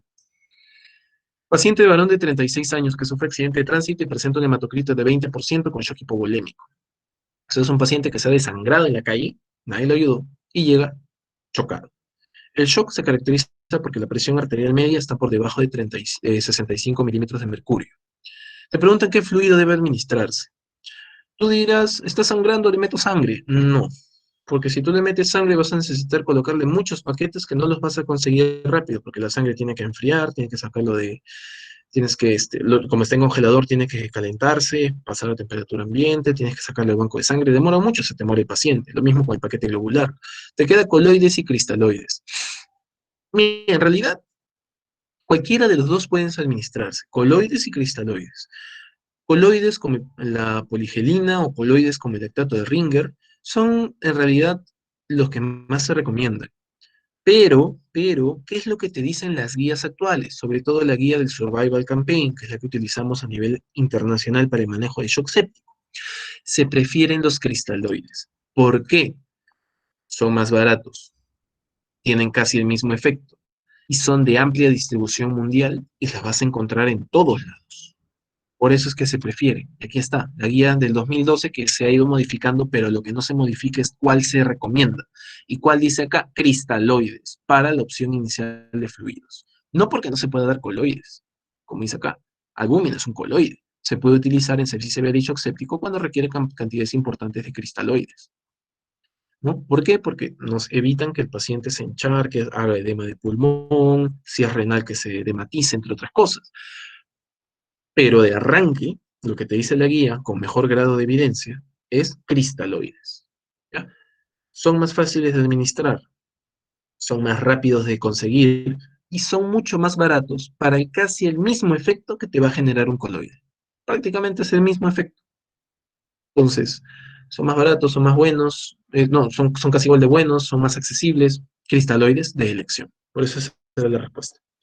¿Cuántos miliequivalentes contienes de un litro de cloruro de sodio en una solución normal? Ya, para eso tenemos que recordar un poco de manejo de hiponatremia y los valores que tenemos que tener en el manejo de cloruro de sodio. Acá la respuesta es 154, pero lo vamos a estudiar aquí. Primero, la hiponatremia es una de esas patologías que todo el mundo va a manejar, a menos que seas traumatólogo y llames al médico internista para que arregle tu problema. La hiponatremia se caracteriza porque los niveles de sodio están por debajo de 130, ¿ya? 135, dependiendo de algunos autores. Leve de 135 a 130, moderada de 129 a 125 o 120, dependiendo de algunos autores, y severa, generalmente severa la cogemos como menor a 120 o con síntomas severos como convulsión, coma o estupor. Ese es el diagnóstico. La clasificación clínica casi siempre es náuseas, vómitos y trastornos del sistema nervioso central, como ven aquí, convulsiones o coma. La hiponatremia, en general, por debajo de 135, se calcula la osmolaridad, o la osmolalidad, perdón, con esta fórmula que la deben haber aprendido en fisiopatología: 2 veces sodio más glucosa entre 18 más boom entre 2.8, y el boom puede ser depreciable porque es muy poco valor. Entonces, como método práctico, la osmolaridad, 2 veces sodio más glucosa entre 18. Por eso, si la glucosa sube mucho, no necesariamente subiendo el sodio, la osmolaridad va a subir. Ojo, tengan cuidado con eso, y nos va a permitir clasificar nuestra hiponatremia. La hiponatremia se clasifica en liposmolar, cuando la osmolaridad está por debajo de 275, isosmolar, cuando está entre 275 y 290, pues lo normal es 280 más o menos 15, y la hiperosmolar, cuando está por encima de 290. La hipoosmolar, la hiponatremia hipoosmolar, es llamada la hiponatremia real, la verídica, la que el paciente tiene cuando realmente los niveles de sodio están bajos. ¿Por qué? Porque la isosmolar y la hiperosmolar, como pueden ver, es debido a un aumento de otros fármacos, de otras sustancias, que por la fórmula que acabamos de ver de osmolaridad, van a aumentar los niveles de osmolaridad y van a, en el laboratorio, depletar los niveles de sodio. Pero es una falsa hiponatremia, es una pseudo hiponatremia. Lo más frecuente es por hiperglicemia, y eso lo vemos mucho en manejo de cetoacidosis diabética. Paciente cetoacidótico llega con hiponatremia. Ya, probablemente esa hiponatremia sea secundaria de la hiperglicemia del cetoacidótico. Hay fórmulas de corrección, pero ese no es el tema. La hiponatremia hiposmolar como tal puede también dividirse en euvolémica, hipovolémica e hipervolémica. Causas: hipovolémica, generalmente por vómitos, diarreas; hipervolémica, por encharcamiento, síndrome nefrótico, síndrome cirrosis hepática, insuficiencia cardíaca; y la euvolémica puede ser por SIHA, por insuficiencia suprarrenal y por alteraciones tiroideas, como las causas más frecuentes. Eso no. Luego la volemia, como dije, vómitos, diarreas, pérdidas renales; euvolemia, SIHA, falla renal, hipotiroidismo; hipervolemia, falla cardíaca, falla hepática, falla renal, todas las fallas. ¿Hay hiponatremia? Sí. ¿Es una hiponatremia real que tiene que ser manejada? Sí, pero es debido a, si el paciente está encharcado con edema, con crépitos bilaterales por un edema agudo de pulmón, más bien debería manejar la falla cardíaca, la cirrosis, y depletando el agua voy a mejorar los niveles de sodio. En cambio, la euvolémica, dependiendo de la causa. El SIHAT se maneja con valpaptanes, se maneja con restricción hídrica; el hipotiroidismo manejando el hipotiroidismo; la falla suprarrenal con corticoides; y la hipovolémica reponiendo volumen, vómitos, diarreas, reponiendo volumen. Ahora, ese es el algoritmo. Lo que ustedes tienen que recordar son las dosis. El cloruro de sodio al 3% es de 513 milequivalentes por litro. Al 9%, o también llamada suero fisiológico, que era la respuesta de la pregunta, 154. Y un cloruro al 20%, 68. Y tú dirás, ¿pero por qué? Si este es 20% y este es 3, usted tiene solo 68 y este tiene 500. Porque este es un frasco de 1 litro, este también es un frasco de 1 litro, este es una ampolla de 20 mililitros. Por eso solamente trae 68 mil equivalentes. ¿De acuerdo? Yo puedo armar una concentración al 3%, sí, mezclando, haciendo una especie de alquimia entre el frasco grande de litro de cloruro y mis ampollitas al 20%. Ahora vamos a ver. Así se arma. 5 ampollas de cloruro del 20% y 800 mililitros de cloruro en frasco. Le saco 200, le meto 5 ampollas y ya tengo una concentración al 3%. Importante que le recuerde, porque eso en concentración al 3% no tenemos en el Perú. En general en el Perú. Esto es cómo corregirlo, se los dejo para que lo revisen, para que no maten a su paciente. Y la fórmula de Droguimadías la podemos discutir cuando hagamos un taller de hiponatremia si quieren, no hay problema, porque realmente hablar de hiponatremia es bien complicado para hacerlo en 10 minutos. Entonces la respuesta era 154, eso era lo importante. Sodio al 3%, 513. Sodio al 20%, 68. Sodio al 9% o suero fisiológico, 154. Aprendas estas tres y cuando lleven el internado van a sobrevivir bastante. ¿Cuál de los siguientes fármacos es usado como estimulante del apetito? Miren, esto es bien mamón. Perdón por la palabra, pero esta pregunta de verdad está hecha para que no la contestes, porque tendrías que conocer mucho de farmacología o haber estudiado un capítulo muy específico de estimulante de apetito en pediatría, porque normalmente se usa en pediatría. Todos son antihistamínicos y todos son antagonistas H1, pero ¿cuál de estos tiene efecto antiserotoninérgico? Por lo tanto, es estimulante del apetito, la cipreptadina. ¿Cómo se dividen los antihistamínicos? En todos estos grupos que pueden ver aquí. Dimenhidrinato es una etanolamina, es un antiemético, pero pertenece a los antihistamínicos. La cetiricina es una piperacina, también es un antihistamínico, pero de segunda generación tipo piperacina. Las piperidinas, la cipreptadina y el ketotifeno, ambas son estimulantes del apetito, ¿ya? Igual que la loratadina, también estimula un poquito, pero sobre todo las de primera generación, los clásicos, son los más estimulantes del apetito. E incluso hay multivitamínicos en pediátricos donde utilizan cipreptadina como estimulante del apetito. No significa que lo den, ya, porque más lo que van a causar efectos adversos, pero si ven que el niño de verdad no come y quieren estimular el apetito por alguna razón médica, generalmente estoy a disposición del pediatra, sí pueden dar cipreptadina. Y otro dato interesante de estas piperidinas, sobre todo de la cipreptadina, es que como tiene efecto antiserotoninérgico, se utiliza en una enfermedad mortal que generan justamente los inhibidores de la recaptación de serotonina, que son parte de los antidepresivos, que es el síndrome serotoninérgico, que se va a caracterizar por fiebre marcada, trastorno de conciencia, convulsiones, entre otros. Esto es manejado con cipreptadina, ¿no? El paciente sale de su crisis y de paso tiene hambrita cuando termina de salir de la UCI. La respuesta aquí, cipreptadina. Las demás no causan estímulo de apetito porque pertenecen a otras familias. La clorfenamina es una alquilamina, que no sabía. La cetiricina es una piperacina de segunda generación y la prometacina es una fenotiacina de primera generación que la pueden ver por acá. Entonces, ninguna de estas tiene efecto. Las que sí estimulan el apetito son las piperidinas. Mujer de 32 años que tiene 3 episodios de TB pulmonar, tiene un resultado de beca de disputo de 3 cruces y cultivo en curso. Si se confirma farmacoresistencia, ¿cuál es la indicación a solicitar?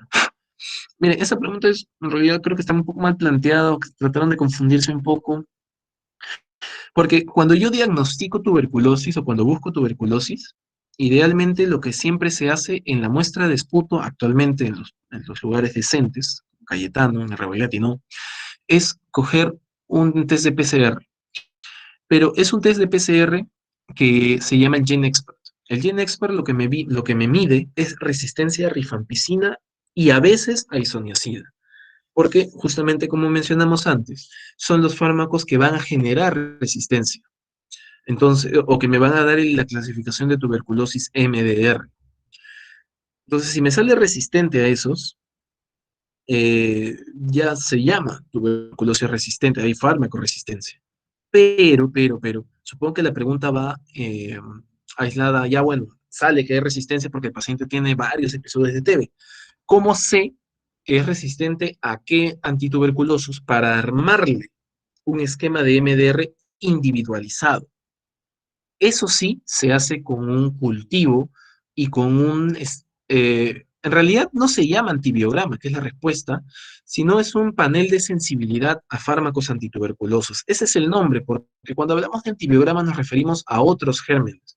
Un antibiograma para E. coli, para ver si es BLE o no, un antibiograma para Pseudomonas, un antibiograma para Cinetobacter, etc. Para TB no solemos utilizar ese término, pero en esencia es eso, es ver a qué fármacos es sensible y resistente nuestro Mycobacterium tuberculosis para en este paciente que tiene diagnóstico de TB-MDR poder armarle un esquema individualizado. Eso es lo que se refiere. Esa es la definición de lo que es TB-MDR, resistencia a ISO y a RIFA, extremadamente resistente, que tiene a ISO, RIFA, quinolonas inyectables como amicacana, drogo resistente, que es solo a un antituberculosis que no sea MDR, monoresistente o poliresistente, lo que quieras. ¿Ok? Esas son las definiciones de tuberculosis multidrogo, extremadamente drogo, mono y poliresistente. Las pruebas que dijimos, el genotype o el GenExpert, que nos permiten identificar y posteriormente a eso cultivar. Y en el cultivo, correrle un antibiograma. Y este antibiograma nos va a permitir hacer un esquema individualizado en cada paciente que sea MDR. Supongo que eso iba a referir a la pregunta. 17. Trabajador de salud. Ya con eso sabes que puede ser cualquiera de las cuatro, ¿no? trabajador de salud se mete todo, cocaína, anfetaminas, heroína, opiáceos, peor si es internista, se mete más. Es llevado de emergencia con un trastorno de sensorio. Está miótico. ¿Quién te causa miosis? La heroína. La cocaína generalmente es midriasis. Las anfetaminas y los opiáceos. Entonces, solo por eso descartas cocaína. ¿Ya? Tiene múltiples marcas de punción en el antebrazo izquierdo. No descartas nada porque ya habías descartado cocaína que es inhalada. Las demás también son endovenosas. Pero esto sí, tienes un CO2 aumentado. Si el paciente tiene CO2 aumentado, significa que su frecuencia respiratoria ha bajado. Por lo tanto, el paciente está en hipercapnia. Está haciendo una acidosis respiratoria. Y si está haciendo una acidosis respiratoria, es porque el paciente está con depresión del sensorio. La heroína te estimula, por eso los chibolos se meten cocaína en la discoteca. Las metanfetaminas hacen lo mismo. La cocaína también. ¿Cuál de esos es el que te plancha y te deprime? La morfina, los opiáceos. Y como es trabajador de salud, tiene acceso a morfina, tiene acceso a petidina, se inyecta petidina, se inyecta opiáceos, se deprime el sensorio, el paciente entra en falla respiratoria y fallece. Antídoto, naloxona, ya lo hemos visto. Entonces, diagnóstico, adicción a opiáceos. Y aquí, ¿cómo sospecha de intoxicación por opiáceos? Siempre responder, ver todo el ABCD de emergencia. Obviamente es evitar el deterioro. Si está con paro respiratorio, desfibrilarlo. Mantener bien la respiración. Todo el ABCD de las emergencias, todo el RCP que ustedes conocen. E hidratación y naloxona. ¿Cómo coloco naloxona? Ahí está la dosis para que la lean. Casi nunca he puesto, porque casi nunca tenemos ese tipo de intoxicaciones, así que si me viene voy a estar en el mismo problema que ustedes, diluir una ampolla en 1 litro o 2 ampollas y pasarlo en bomba de infusión, 50 microgramos por hora.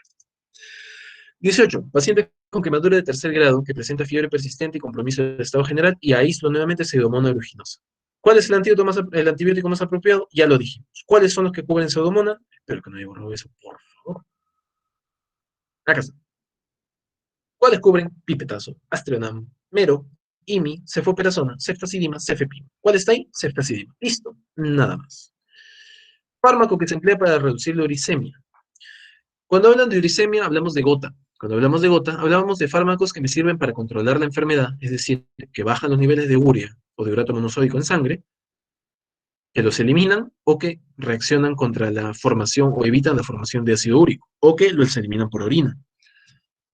Y fármacos que me sirven para la fase aguda. La fase aguda se debe a que estos uratos han cristalizado y como forman cristales, se forman dentro de las sinovias.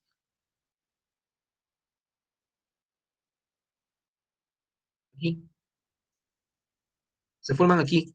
Los cristales comienzan a formarse acá y los leucocitos comienzan a fagocitar o intentar fagocitar y destruirlo y genera una reacción inflamatoria severa que generalmente va con crisis agudas de gota, la llamada podagra, que ocurre en el primer dedo del pie, generalmente es el izquierdo, pero bueno, en el primer dedo del pie, y en la articulación metacarpofalángica, la que llamas podagra. Hay un capítulo muy bonito de Cells at Work, Black Coat, que hablan sobre la crisis de gota. Muy, muy interesante. Ahora, los que actúan sobre crisis aguda, colchicina. Porque lo que hacen es estabilizar a los leucocitos, los calman, evitan que generen tanta inflamación y por lo tanto que generen tanta sinovitis. Entonces la colchicina no baja los niveles de urea, no sirve para cuadros crónicos, sirve para crisis agudas. ¿Ya? Colchicina para crisis agudas. La indometacina baja, es un uricosúrico, sí, pero es muy, muy bajo su efecto. Lo más importante es que es un antiinflamatorio que se utiliza sobre todo en espondilitis anquilosante. ¿Ya? La furosemida más bien es hiperuricémico, así que tengan cuidado con eso, igual que las tiacidas. Tengan cuidado. Y es más, es mucho, muy preguntado. Paciente que tiene gota, ¿qué diurético no puede usar? Y la respuesta siempre es tiacida. Por más que la furo también lo causa, la respuesta es tiacida. ¿Ya? Y el alopurinol se utiliza para cuadros crónicos. Entonces, colchicina, agudo, alopurinol, crónico, como porque nunca se olvide. Son inversos. ¿Ya?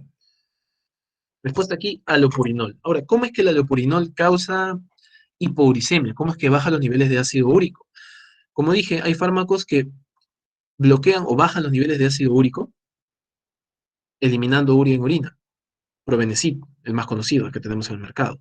Pero hay los que bloquean la síntesis, la bioquímica normal de la formación de ácido úrico. Inhibidores de la xantina oxidasa, allopurinol. Inhibidores de la urato oxidasa, rasburicasa. Y esto es muy usado en síndrome de lisis tumoral. Como pueden ver aquí, la colchicina, los AINES y los corticoides sirven para ataque agudo porque no eliminan la uricemia. Lo que hacen es estabilizar y calmar el dolor y la crisis aguda. ¿Qué hace el allopurinol? Bloquea la xantinoxidasa.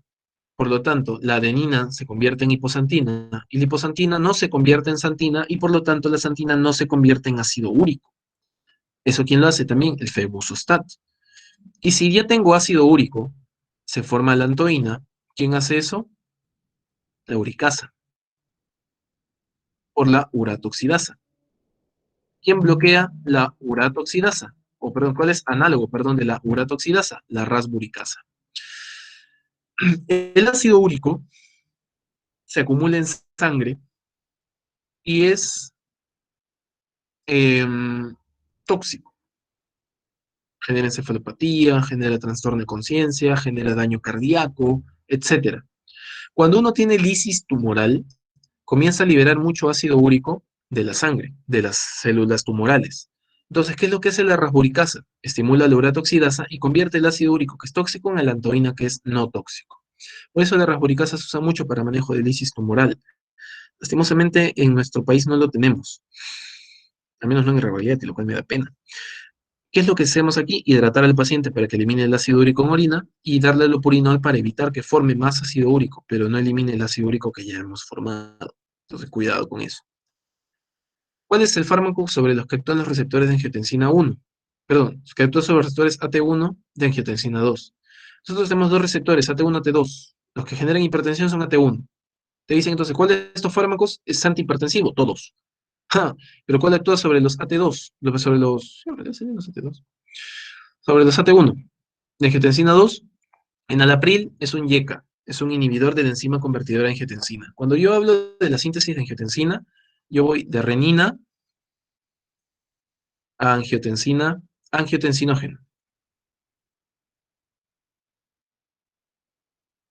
Luego se convierte en angiotensina 1. Y luego, este se convierte en angiotensina 2.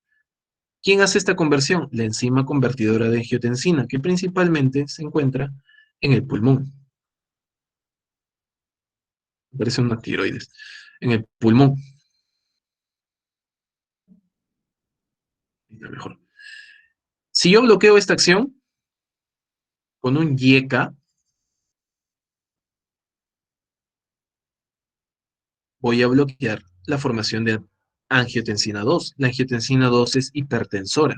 Por lo tanto, bajo los niveles de presión arterial. ¿Quiénes son YECAs? Todos los que terminan en pril. Por lo tanto, el enalapril es un YECA. Puedo también bloquear los receptores, bloqueadores de receptores de angiotensina 2. Tengo dos receptores, el de receptor de angiotensina 1 y el receptor de angiotensina, o claro, el AT1 y el AT2. O sea, el receptor tipo 1 de angiotensina 2 y el receptor tipo 2 de angiotensina 2. Estos son los que tienen efectos hipertensores. ¿Y quiénes me van a bloquear este receptor?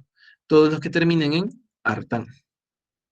Losartán, valsartán, olmesartán, bueno, sartán en realidad, termisartán, etc. Ya con eso saben que la clave es valsartán. ¿Qué hacen los LOL? Aparte de reírse. Los que terminan en LOL son los beta bloqueadores. Bloquean el efecto beta cardíaco. Y el nifedipino es un calcio antagonista. Evita la contractibilidad cardíaca bloqueando los canales de liberación del retículo sarcoplásmico. Entonces la respuesta aquí es valsartán, aquí está para que sepan el efecto. Angiotensinógeno, angiotensina convertido por renina, bloqueadores de renina, lisquiren, angiotensina 1 en 2 por enzima convertidora de angiotensina, bloquea los YECAs, angiotensina 2, vasoconstricción y secreción de aldosterona por los bloqueadores de receptor de angiotensina, valsartán. Ahora, esto para que lo revisen después, esto también es preguntado, fármacos ideales en algunas condiciones específicas. Los más preguntados en hipertrofia ventricular izquierda, en diabetes y en nefropatía diabética. Estos tres. Sobre todo en diabetes, ¿cuáles son los indicados? Principalmente IECAS y ARA2.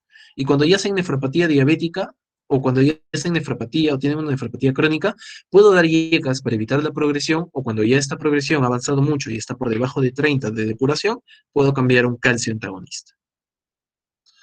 21. Paciente con cefalea, que se le administra una sustancia que aumenta el umbral doloroso, que causa sedación, palpitaciones, bradicardia y debilidad muscular. ¿Cómo se denomina esa sustancia? Medicamento. Y creo que aquí la principal duda está en por qué no es droga. Si en inglés drug es droga y medicamento a la vez. No, por eso hay drugstore. No, ahí no me venden cocaine, ahí me venden paracetamol. Entonces, ahí es donde viene la diferencia. ¿Es medicamento o es droga? Creo que con tóxico no hay mayor diferencia y con placebo menos, ¿no? Eh, ¿Cuál es la diferencia? El medicamento es toda sustancia conocida. Sé todo lo que le estoy colocando a mi paciente. Ha sido estudiado, ha sido administrado. Sé todo lo que le estoy poniendo en dosis, concentración, forma, incluso excipientes que le estoy poniendo. Sé los efectos que me va a causar, tanto los efectos que yo espero como los efectos adversos que me puede generar. Y sé incluso la forma de presentación en la que la voy a colocar. En cambio, la droga, no sé nada. O sea, sé el principio activo, sé cocaína, sé anfetamina, sé heroína, pero no sé con qué está mezclado. Por lo tanto, no sé qué efectos adversos va a tener, no sé qué me va a causar, no sé qué efectos esperar de este paciente. ¿Ya? Aquí, como yo sé que le estoy administrando, ¿ya? Aumento el umbral doloroso, por lo tanto, bajo la cefalea, pero este aumento de umbral doloroso me puede causar también palpitaciones y bradicardia con palpitaciones reflejas y con debilidad muscular. Sé lo que le estoy causando y sé lo que voy a hacer en caso que se complique. En cambio, con la droga no. Esa es la diferencia más importante entre un medicamento y una droga. No es un antimicótico sistémico, ya casi terminando.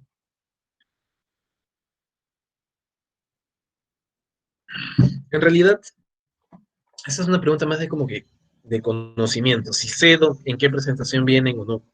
La anfotericina viene en ampollas y el fluconazol vía oral y ampolla. El ketoconazol tópico vía oral y ampolla. El econazol solo viene en presentación tópica crema. Entonces la respuesta es econazol.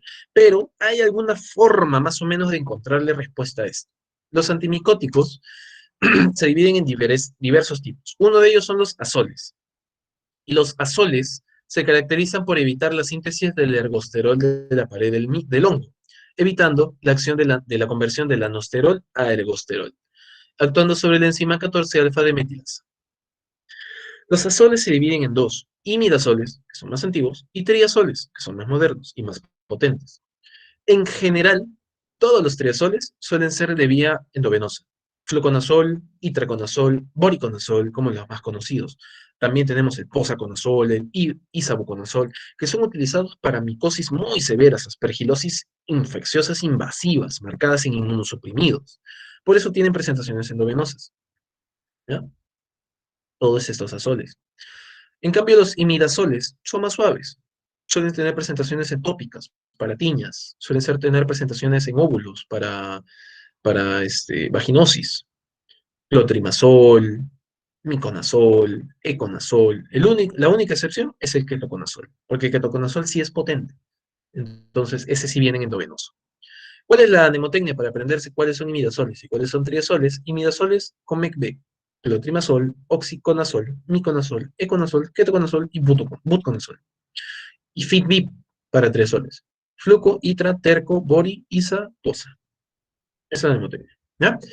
Es más una cuestión de conocimiento, saber cuál viene en ampolla y cuál en tabletas, pero en general, si les ponen un imidazol, como el Clotri o el Eco, es muy probable que esta sea solo de presentación tópica. La única excepción es el ketoconazol. En cambio, todos los triazoles suelen tener presentación endovenosa. 23. Un niño llevado a emergencia por un cuadro clínico de intoxicación por órganos fosforados. Ya dijimos, ¿cuál es el antídoto para órganos fosforados? Atropina más pralidoxima, pero el más importante, porque tiene el efecto antimuscarínico, sulfato de atropina. ¿Y cómo coloco la atropina? Ahí la tienen para que la revisen, y tiene la dosis de pralidoxima también. Apréndanse la de atropina porque les va a servir para el serums. Una vez tuvimos un paciente que llegó porque confundió el vaso de cerveza con el vaso de raticida, y de verdad fue un chiste. Pero bueno, me malogró la noche. 24. Un paciente con artritis reumatoide que lo tratas con diclofenaco y recupera. ¿Qué mecanismo explica la actividad del fármaco? Te están pidiendo cuál es el mecanismo de acción del diclofenaco. El diclofenaco es un AINES y por lo tanto inhibe la producción de prostaglandinas. Aquí están. El ácido araquidónico, mediado por la fosfolipasa 2, que viene de los fosfolípidos de membrana, se sintetiza por lipoxigenasa en leucotrienos y por ciclooxigenasa en prostaglandinas y tromboxanos. Si yo bloqueo la ciclooxigenasa 1 y 2, la COX-1 y la COX-2, generó un fármaco que es el AINES. El AINES bloquea la COX, la ciclooxigenasa 1 y la 2. Actualmente existen los selectivos que actúan solo sobre la COX-2, como el Celecoxib o el Dotrecoxib, todos los COXIB. ¿Cuál es el efecto adverso de los AINES? Como no genero prostaglandinas, no genero protección de mucosa, úlceras, gastritis. Como no genero prostaglandinas, no genero dilatación renal, falla renal. Como no genero prostaglandinas, estoy generando más leucotrienos, crisis asmáticas. ¿Ya? Las tres más importantes que pueden preguntar. 25 y última pregunta. Indigente, 58 años, alcohólico. Ya sabes que el problema es el alcohol, como siempre, la solución y el problema todo. Hallado en la vía pública, confuso, traído de emergencia. Tiene lesiones en la lengua porque probablemente ha convulsionado. Respiración profunda y rápida. Y amaurosis, porque está ciego. Está ciego porque se ha metido algo que no debe. Como dije, ¿qué es lo que te causa el formol? Trastorno de conciencia, convulsiones y pérdida de la visión transitoria que puede llegar a ser permanente si la intoxicación es muy grave. Además, está con acidosis. Eso también te hace referencia que está con un ácido en la sangre. El formol es un ácido. No está con falla respiratoria porque no te dan la presión de oxígeno. El diagnóstico de falla respiratoria es con presión de oxígeno y con saturación. No puedes decir que está con falla respiratoria. No, puedes decir que está con neumonía aspirativa porque no te hablan de fiebre, no te hablan de condensación, no te hablan de la placa de tórax alterada. Y el estado posital podría ser, porque viene con acidosis, con lesiones en la lengua, pero no te da maurosis, un estado posital, a menos que sea una convulsión del lóbulo occipital. Además es alcohólico. Tú sabes que los alcohólicos, cuando ya no tienen plata, toman metanol, porque el metanol está a 20 céntimos el litro, porque se utiliza para limpieza de pintura, para tratar pintura, para mezcla de químicos, o sea, no se utiliza para tomar, por eso es barato, porque es uso industrial. Entonces, el diagnóstico es intoxicación por alcohol metílico. ¿Y cuál es el tratamiento? Etanol, como dijimos. Emborráchalo de etanol y el paciente se va a sentir bien. Más ácido fólico, porque como es alcohólico, tiene deficiencias. Además, el ácido fólico aumenta la eliminación del ácido fórmico y bicarbonato por la acidosis. Ahí están las dosis para que lo tengan. Y eso sería todo, doctores. Bueno, he demorado más de lo que pensaba. Pero bueno, no sé si tengan alguna duda al respecto o algo que no les haya quedado claro. No, mira, somos más de lo que entramos. Qué bueno. ¿Alguna duda? ¿Algo que no les haya quedado claro? ¿Algo de repente que quieran preguntar sobre lo que hemos visto hoy día en estas 25 preguntas del Examen Nacional de Ciencias Básicas de Farmacología? No, doctor, creo que todo ha quedado bastante claro. Muy bien, muchas gracias, doctor, por haber ayudado a aclarar dudas.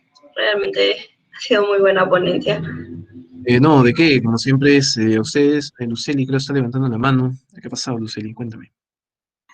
Doctor, una consulta que tal vez no esté con el tema, pero cuando usted dijo que el alcohol es una solución, había pensado también, bueno, siempre me quedó la duda que había leído un artículo que el alcohol tiene un efecto protector cardiogénico. ¿Es eso cierto?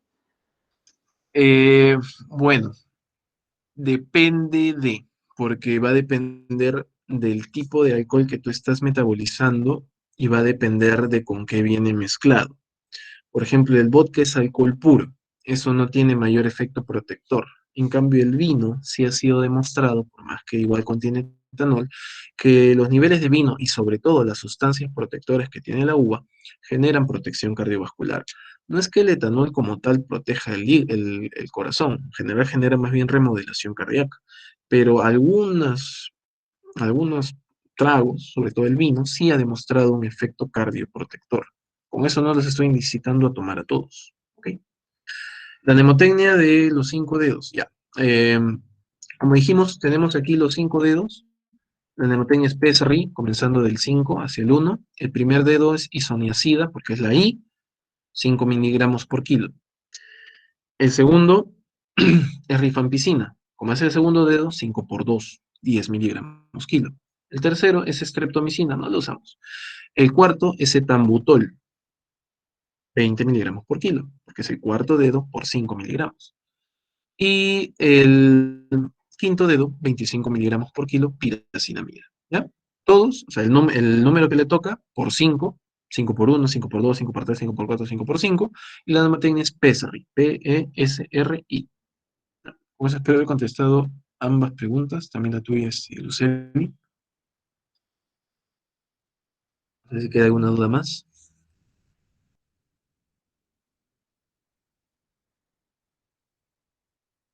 Muy bien. Bueno, como siempre, le agradezco, bueno, primero a los organizadores, a los miembros de la sociedad por la invitación. Y nada, para cualquier duda o ponencia, si me avisan con tiempo, yo siempre voy a estar lo más dispuesto posible a ayudarlos. Y nada, espero que les haya sido de utilidad y bueno, cualquier cosa, pues aquí estamos, ¿no? Muchas gracias, doctor. Esperamos tenerlo pronto nuevamente como invitado en la SOCEM. Creo que sí. Gracias. Gracias a ustedes. Que tengan una buena Hasta noche, luego, pues. doctor. Y hasta luego, chicos. Sí, se estará compartiendo la ponencia.